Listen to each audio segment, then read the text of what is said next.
Philip tiptoed into the bedroom. The floorboards creaked, a familiar sound in this old house. Diane lay asleep, her dark hair spread across the pillow. He watched her, his heart aching. She was young, vibrant, full of life. And he was old, his face a roadmap of wrinkles. Philip loved Diane with a fierceness that scared him. She brought light into his gray world. But their age difference loomed over them like a dark cloud. He was old enough to be her father. Sometimes he felt like a monster, stealing her youth. He yearned to bridge the gap, to be worthy of her love. If only he could turn back time, erase the years that separated them. Then, maybe, he wouldn't feel so guilty. Maybe, he could finally be happy. Philip sat at his desk, staring at the bottle. It shimmered under the dim light, a promise and a threat. The elixir of youth. He had stumbled upon the ancient recipe in his grandfather's journals.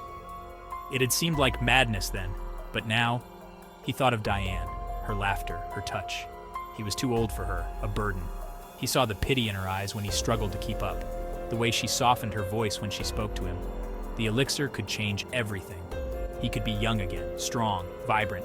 He could give Diane the life she deserved, a life without the weight of his age. He uncorked the bottle, the scent of jasmine and something ancient filling his senses. He poured a single drop of the elixir into a glass of water. The liquid shimmered, tiny sparks of light dancing on its surface. It smelled sweet, intoxicating. His hand trembled as he lifted the glass to his lips. Fear pricked at him. What if it didn't work?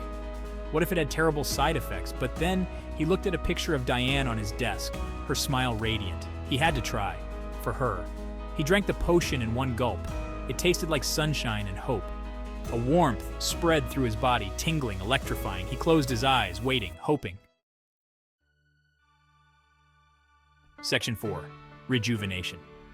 He woke up the next morning feeling different, lighter. He looked in the mirror and gasped. His wrinkles had faded, his skin smooth and firm. He looked younger, years younger. He spent the day filled with a youthful energy he hadn't felt in decades. He ran with Diane in the park, laughing as he kept pace with her. He felt alive again, the age gap between them seeming to vanish. Diane noticed the change. "You seem different," she said, her eyes searching his. Younger. He just smiled, his heart soaring. He would keep his secret, keep drinking the elixir. He would have his youth and Diane forever. Section 5. Diane's discovery. Weeks turned into months. Philip continued to take the elixir carefully, secretly. He was obsessed, terrified of losing the youth he had regained. But he was also careless.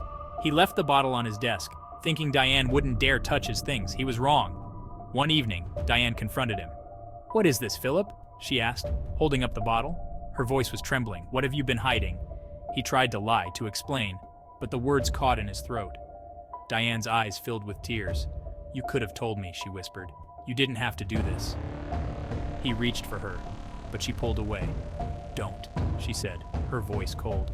"I loved you for who you were, not for this." Section 6. The ultimate price. Philip panicked. He had to fix this. He reached for the elixir, meaning to explain, to show her it wasn't important, but he knocked the bottle over. It rolled off the desk and shattered on the floor. The liquid spread, iridescent, then evaporated. He felt a sudden sharp pain, a burning sensation throughout his body. He cried out, clutching at his chest. He looked at Diane, his vision blurring. He wanted to apologize, to tell her he loved her, but the words wouldn't come out. He collapsed to the floor, his body contorting, shrinking. Diane watched in horror as Philip, her Philip, the man she loved, grew younger, until he was nothing more than a crying baby, his laughter lines replaced with the smooth skin of infancy.